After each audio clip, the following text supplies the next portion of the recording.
Parashat Balak cette semaine, très belle paracha, la paracha où on voit et on constate enfin quelque chose d'incroyable. Il y a un goy qui a réalisé des choses que même, malheureusement, des juifs n'ont pas encore réalisées. Peut-être que c'est une des raisons pour lesquelles cette paracha s'appelle au nom d'un rachat.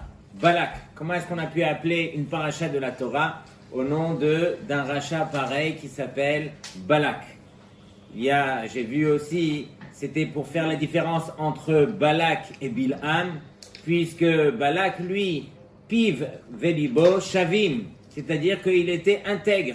Lui, il n'aimait pas les Béné Israël et il est parti prendre Bilham, justement, pour maudire les Béné Israël. Pendant que Bilham, lui, entre ce qu'il pensait, ce qu'il disait, il était tout mélangé. Donc voici au moins un goy qui est entier. Il nous dit exactement ce qu'il pense sur nous.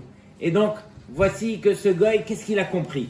De plus qu'un juif aurait compris. Alors écoutez bien. Les Béné Israël, bien sûr, c'est un peuple de miraculés. Combien de miracles, combien de nissim Akadosh Baruch Hu leur a fait pour les faire sortir de Mitzrayim, en commençant par les 10 Makot. Ensuite, ils se retrouvent dans la mer Rouge qu'ils traversent à pied sec. Combien et combien de miracles les a accompagnés? Ils arrivent dans le désert et ils sont accompagnés, encore une fois, dans le désert par les femmes, les enfants, les vieillards, dans une terre qui est aride. Comment est-ce qu'ils ont fait pour vivre, pour survivre au travers de toutes ces péripéties et pendant 40 ans dans le désert? Et donc Balak, lui, réfléchit et il dit, mais quelle est la force de ce peuple d'Israël? Je ne pourrai pas me battre contre lui, c'est un peuple qui est atypique, c'est un peuple qui ne ressemble pas à tous les autres peuples. Si je viens me battre avec eux de la façon naturelle, c'est évident que je perdrai. Et donc, il a réfléchi, il a approfondi et il a dit, j'ai vu que dans ce peuple, il y a un intermédiaire. Entre le Ham Israël et Akadosh Baruch Hu, il y a bien sûr Moshe Rabbeinu. Et la force de Moshe Rabbeinu, elle est justement dans sa bouche. C'est Moshe Rabbeinu qui prie, qui implore Hachem, qui est l'avocat juré du clan d'Israël. Et justement, tout passe par sa bouche. Et donc, Balak, c'est la raison pour laquelle il a été s'adresser à qui? À nul autre que Bilham. Et donc, il savait que Bilham, lui, sa force était dans sa bouche. Bilham, lui, il avait une force qui était terrible. Il pouvait maudire et les malédictions de Bilham étaient écoutées dans le ciel. Pourquoi est-ce qu'elles étaient écoutées dans le ciel? On verra un petit peu qu'est-ce que la Gemara dit. Mais de la même façon que la Gemara dit que pour Moshe Rabbeinu, en kocho et la bépé, sa force n'est que dans sa bouche, alors Bilham aussi, lui, mais c'est dans le contraire. J'ai vu une question qui devrait vraiment sauter aux yeux, c'est que pourquoi est-ce qu'Akadosh Baruch Hu, il a fait toute cette histoire avec Bilham? Et on va voir le même rapport aussi avec Moshe Rabbeinu. Bilham, lui, qu'est-ce qu'il voulait? Il voulait maudire le clan d'Israël. Akadosh Baruch Hu, il aurait dû lui permettre de maudire le clan d'Israël. Et Hachem, qui lui, tout passe par Hachem. Hachem n'accepte pas les malédictions de Bilham. Et voici que c'est bon, il a qu'à maudire jusqu'à demain, on va pas l'écouter. De même, il y a exactement le même rapport. Mais les Havdil, pour Moshe Rabbeinu, avant de rentrer en Eretz Israël, il a fait 515 tefilot, Keminyan Vaitranan. Et Akadosh Baruch Hu lui a dit, ça y est, arrête-toi là. Encore une fila de plus. Et moi, Hachem, j'aurais été forcé de te laisser en Eretz Israël, de te laisser rentrer. Et donc, on pose la question, la même chose. Comment se fait-il que Moshe, il a qu'à faire même 1000 tfilot s'il veut, mais c'est Hachem qui décide, et Hachem décide de ne pas le faire entrer, ça s'arrête là. Alors écoutez bien la réponse. Et ça, c'est une réponse que chacun d'entre nous, au moins, devrait connaître, parce que c'est la force qu'il y a dans le clan d'Israël. Il y a quelque chose qui s'appelle Berit Keruta Lasfataim. Il y a une alliance que Akadosh Baruch Hu, il a fait avec le Ham Israël, qui revient sur nos lèvres, dans notre bouche. C'est quoi? C'est la tefila. Akadosh Baruch Hu nous a accordé une clé qui s'appelle la tefila. Et une fois qu'il a accordé cette clé à l'homme, alors l'homme, lorsqu'il l'utilise, mais il l'utilise comme il se doit, alors kaviachol, c'est comme si Akadosh Baruch Hu, il avait les mains liées, et c'est l'homme qui décide à la place d'Hachem. C'est-à-dire que on a ce cadeau, si on l'utilise encore une fois comme il se doit, alors Akadosh Baruch Hu, c'est comme si on le forçait à donner, et donc c'est la raison pour laquelle Moshe Rabbeinu, Hachem devait l'arrêter. Une fila de plus, Hachem il aurait été forcé de le laisser rentrer. Dans le cas de Bil'am, lui, qu'est-ce qu'il a fait? Il avait qu'à maudire et Hachem ne l'écoute pas, mais encore une fois, Bil'am, lui, connaissait quelque chose de spécial. Yodea Da'at Elyon. La Gemara dans Brachot nous dit que Bil'am connaissait le moment exact où Akadosh Baruch Hu, il se met en colère. Qu'est-ce que ça veut dire que Hachem il se met en colère? C'est-à-dire que Hachem, à un moment de la journée et tous les jours, il prend sa Midat Hadin, ça veut dire il gère ce monde par Midat Hadin. Et Bil'am, lui, connaissait ce moment où Hachem se mettait en colère, et donc c'est à ce moment-là qu'il voulait maudire le clan d'Israël. La Gemara elle dit El Zo'em Bechol Yom. Hachem se met en colère tous les jours. Et la Gemara elle demande Kama Zarmo, combien de temps est-ce qu'il se met en colère? La Gemara elle répond Rega, un moment. Et la Gemara elle dit mais combien ça dure un Rega, un moment? La Gemara elle répond, elle dit mais non, c'est le temps de dire Rega, c'est 3 lettres. Rega, c'est le temps de dire Rega. Et la Gemara dit, mais c'est quoi la malédiction que Bil'am pouvait dire sur 3 lettres? Alors, la Gemara, elle répond, elle dit Kalem. Kalem qui veut dire, je les maudirai. Donc, il attendait le moment, et au moment précis, il dit Kalem, et directement, c'est le moment où cette malédiction, elle part, et elle détruit quelque part le clan d'Israël. Donc, c'est exactement la force que Balak, il a vu dans le clan d'Israël qui venait de la bouche. Il a pris donc Bil'am, qui lui, sa force était dans la bouche, et il a voulu faire la même chose. Donc, Kalem, encore une fois, c'était le fait d'exterminer le clan d'Israël. C'est 3 lettres justement pour dire Kalem. Mais Hachem, lui, qu'est-ce qu'il a fait? J'ai vu quelque chose de magnifique. Hachem, il a inversé la malédiction en bracha, en bénédiction. Donc, Kalem, ça s'écrit Kaf, Lamed, même si on permute les lettres, c'est ce que Akadosh Baruch Hu, il a fait. Il a pris les 3 lettres de Bil'am qui était Kalem et il en a fait même Lamed, Chaf qui veut dire Melech. C'est-à-dire que lui-même, Bil'am, à la fin, il va s'avouer vaincu en disant, regardez bien le passou qu'on dit à Rosh Hashanah, Hashem Elokav Imo Utruat Melech Bo. Donc, quelque part, il va s'avouer vaincu au nom du roi des rois, qui est Akadosh Baruch Hu. Lui, tout ce qu'il a voulu faire était de maudire le clan d'Israël, mais il a vu que c'était Hachem qui lui dictait qu'est-ce qui devait sortir de sa bouche. Donc, c'est là qu'il s'est avoué vaincu au nom de Melech. Donc, ce sont les lettres de Kalem.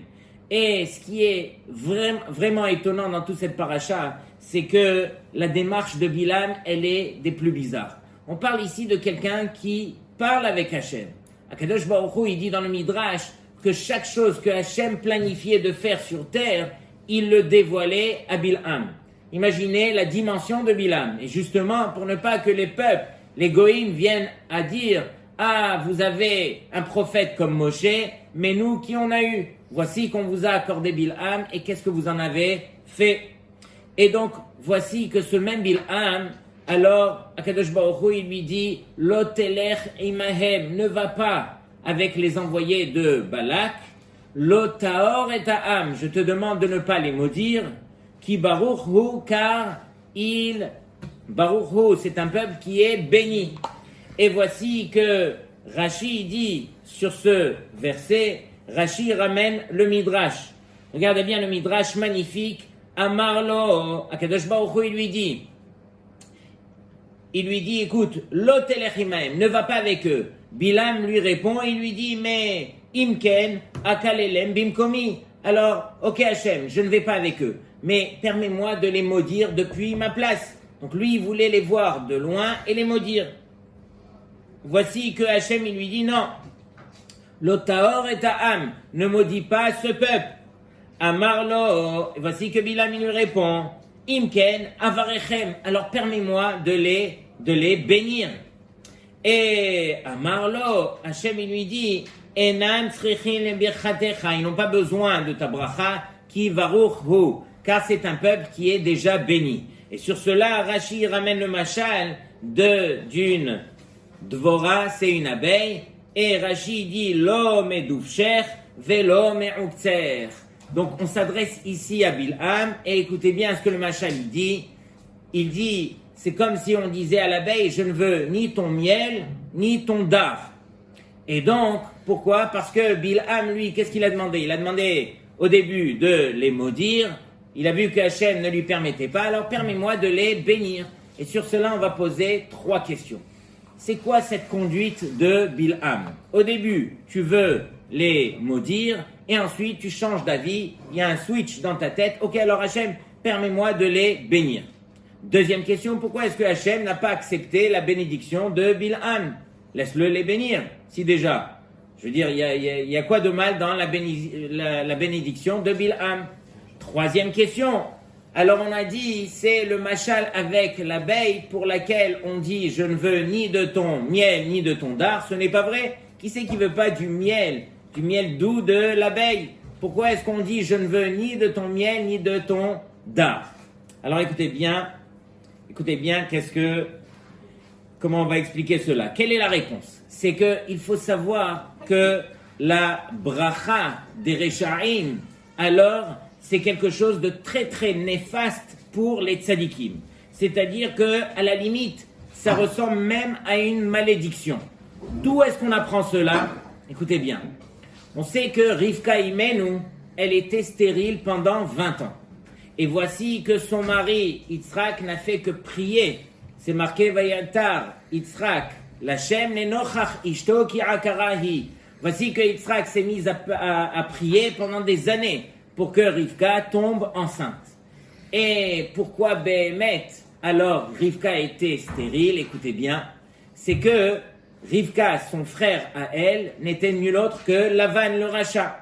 Et voici que Lavan, comment est-ce qu'il a dit? Il lui a fait une bénédiction, mais c'est la bénédiction qui vient d'un rachat. Qu'est-ce qu'il a dit Lavan? Il a dit Ahotenu, notre sœur, At haï le alfe revava, que tu te multiplies et que tu deviennes tellement nombreuse. Et voici que Akadosh Baruch Hu, qu'est-ce qu'il a fait? Il a dit, si je permets à Rivka d'enfanter et qu'elle aura toute une descendance, cette descendance, elle viendra au crédit de ce rachat qui lui a fait la bénédiction. Qu'est-ce que moi je fais Hachem? Je ne permets pas à cette bénédiction du rachat de se réaliser. Je fais en sorte que Rivka devienne stérile.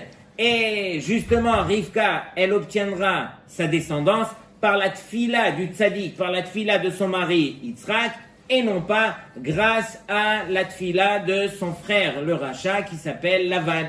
Et pourquoi cela? Justement, parce que c'est comme ce qu'on vient d'expliquer, que la bénédiction d'un rachat, alors c'est considéré pour nous comme néfaste, comme une malédiction.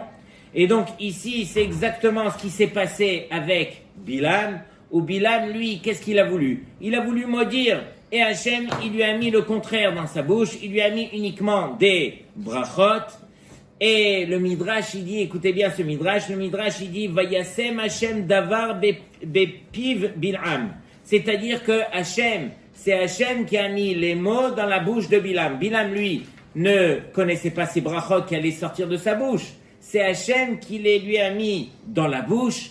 Et ici, lorsque le Midrash il dit Vayasem Hachem davar bepiv Bilham, il lui a mis quelque chose dans sa bouche. Alors il y a une machloket dans le Midrash à savoir qu'est-ce qu'il lui a mis. Et il y a 2 avis. Le premier avis, il a dit qu'il lui a mis une muselière à Bilham. Et le deuxième avis, il a dit non, il lui a mis un hameçon. Et quelle est la différence entre une muselière et un hameçon? La muselière, elle, qu'est-ce qu'elle fait? Elle empêche la langue de sortir. Pendant que l'hameçon, elle vient arracher la langue. Et donc, quelle est la différence? Écoutez bien ce hidouche magnifique. Sur terre, il y a 2 attributs de Akadosh Baruch Hu. Comment est-ce que Akadosh Baruch Hu se représente à nous? Il y a la mida de Midat Hadin et Midat Harachamim. Akadosh Baruch Hu se présente devant ce monde-ci par la mesure de rigueur ou bien la mesure de Rahamim.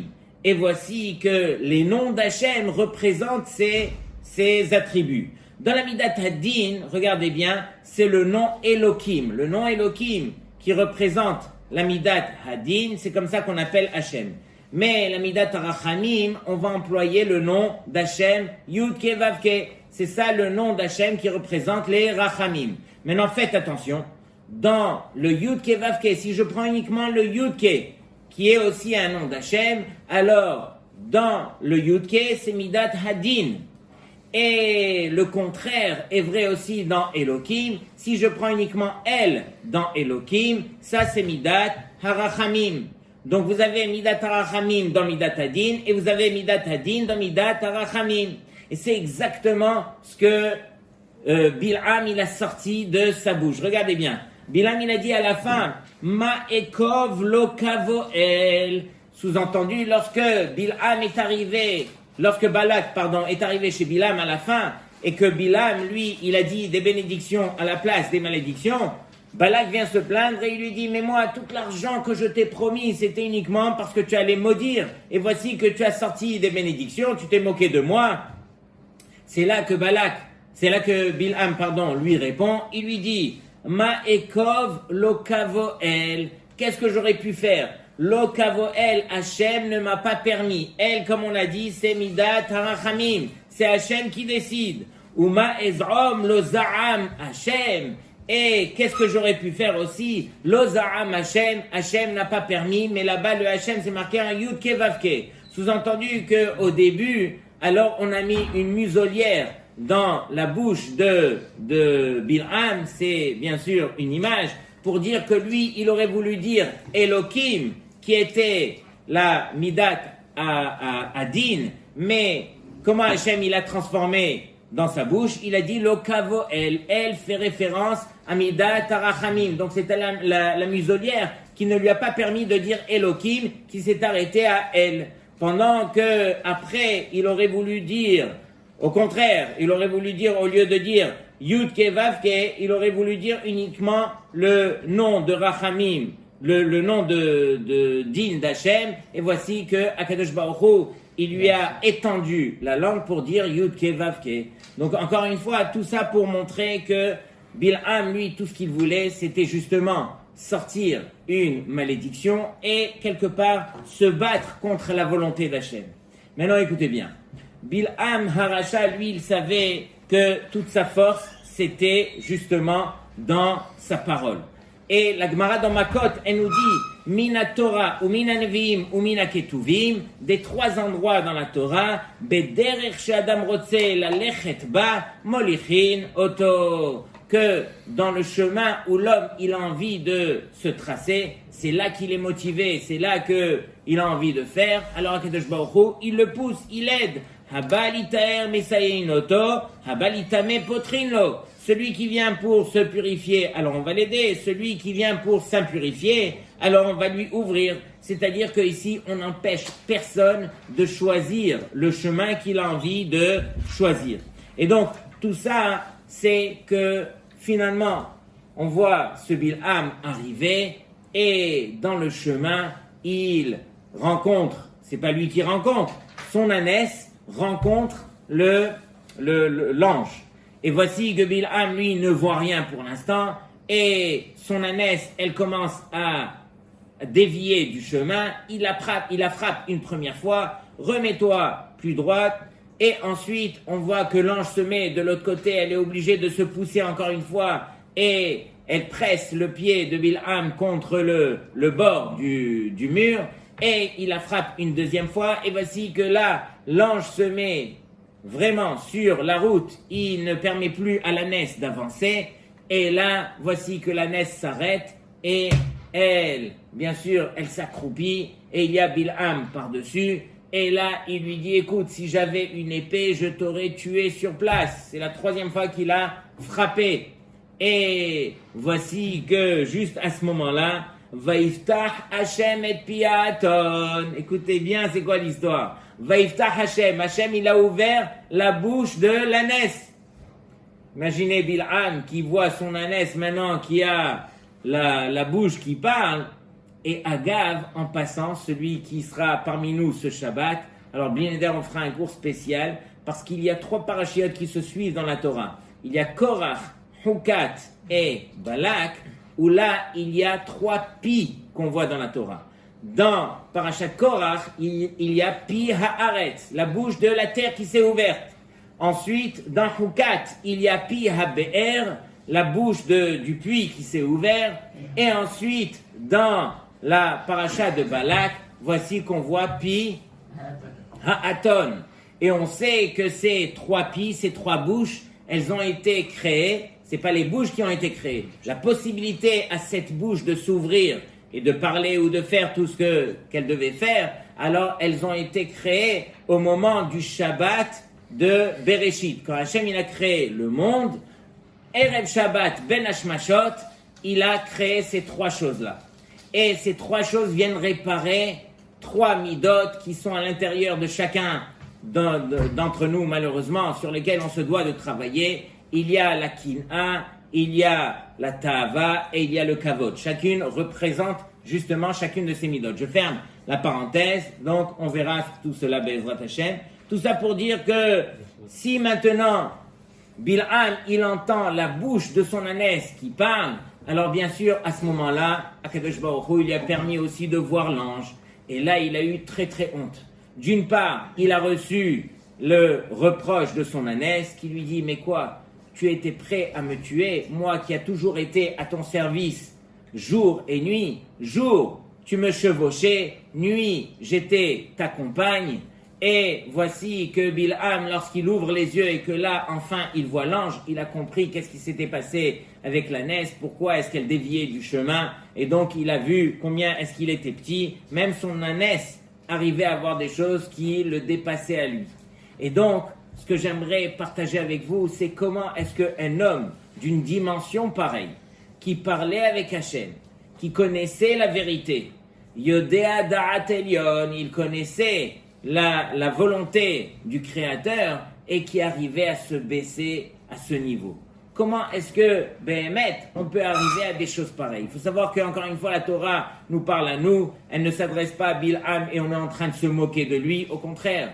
La Torah, elle s'adresse à nous pour nous dire que combien des fois on peut ressembler aussi à ce Bil'am, qu'on connaît la vérité, ou on nous a démontré la vérité. Mais Dieu seul sait que combien les miracles et toutes les belles choses qu'Akadosh Baruch Hu peut faire sur terre ne vont pas nous faire changer. Si on n'est pas là pour changer, si on n'est pas convaincu nous-mêmes, alors on ne changera pas. Regardez bien ce Bil'am. Akadosh Baruch Hu lui parle. Il voit son ânesse lui parler. Il voit l'ange d'Hachem qu'il a envoyé. Et avec tout ça, sa volonté profonde était justement de venir maudire le clan d'Israël.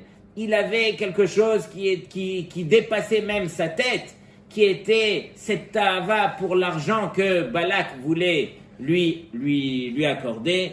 Et donc, quelque part, Shochad Ya'aver Ene Chachamim, même cet homme qui était Chacham inimaginable, alors le Shochad, le pot de vin, combien est-ce que ça peut lui enlever la vue de voir la vérité. Et tout ce que Bil'am a demandé à la fin de la paracha, il a dit, alors écoute Hachem, alors au moins une chose, j'ai compris finalement, je ne pourrai pas vivre sur terre comme j'aurais voulu, et donc c'est toi qui diriges le monde, mais permets-moi Hachem au moins de terminer ma vie comme il se doit. Et donc voici que Bil'am se permet de dire à Hachem, Tamut nafshi mot yesharim, au moins que ma mort, elle soit comme les yesharim. C'est qui était yesharim dans le clan d'Israël? Abraham, Yitzhak et Yaakov. C'était qui les hommes les plus droits? C'était nos ancêtres. Alors il demande à Hachem, alors permets-moi au moins de mourir comme ses ancêtres Abraham, Yitzhak et Yaakov, qu'on appelle des yesharim. Et que ma fin, elle soit comme la sienne. C'est qui la sienne? C'était nul autre que Moshe Rabbeinu. Et donc, comment est-ce que quelqu'un qui, était de cette dimension, alors, il a demandé à Hachem à la fin de sa vie, alors permets-moi d'être au moins comme les Avot ou comme Moshe Rabbeinu. Kadosh Baruch Hu, qu'est-ce qu'il lui répond? Il lui dit, sur terre, tu as vécu comme un rachat et tu veux terminer ta vie comme les tzadikim. Arrête, qui c'est qui sur terre ne veut pas réussir sa vie? Qui c'est qui ne veut pas arriver après 120 ans et avoir la tête haute devant Akadosh Baruch Hu et mériter Behemet tout ce qu'il a investi sur terre, tout le travail, tout le labeur, tout le amal, tout le Behemet, toute la peine qu'il a eue sur le travail des midot qu'il a accompli sur terre. Combien est-ce que chacun d'entre nous, alors on aimerait arriver devant Akadosh Baruch Hu, encore une fois la tête haute, et dire à Hachem, regarde Hachem, tout ce que j'ai fait vraiment pour toi. Pas parce que j'ai envie de m'enorgueillir, de te dire voilà le travail que j'ai fait. Non, Hachem, je l'ai fait pour toi et c'était dur et tous les jours et on a travaillé. Quelque part, voilà, ça nous rappelle à l'ordre de réaliser que sur terre, on se doit de vivre comme il se doit. Et si sur terre, on vit comme il se doit, alors bien sûr qu'on méritera Be'acharit, à la fin, on méritera Be'emet comme tout ce que les tzadikim ont mérité. Donc, quelque part, c'est un petit peu la leçon de cette paracha où on voit quelqu'un qui était rempli de chokhma, mais malheureusement, cette chokhma ne l'a pas aidé puisque lui-même était attiré par toutes ces choses qui nous poussent à aller à droite et à gauche, pendant que le but, c'est que chacun d'entre nous, alors, arrivions à prendre toutes ces belles choses que Hachem nous donne pour nous travailler et devenir des hommes à l'image d'Hachem pour que, éventuellement, on puisse mériter Ba'olamazé, c'est surtout Ba'olamazé, qu'on vive Ba'olamazé comme des tzadikim et qu'on mérite une vie qui soit remplie de bonheur. Shabbat Shalom.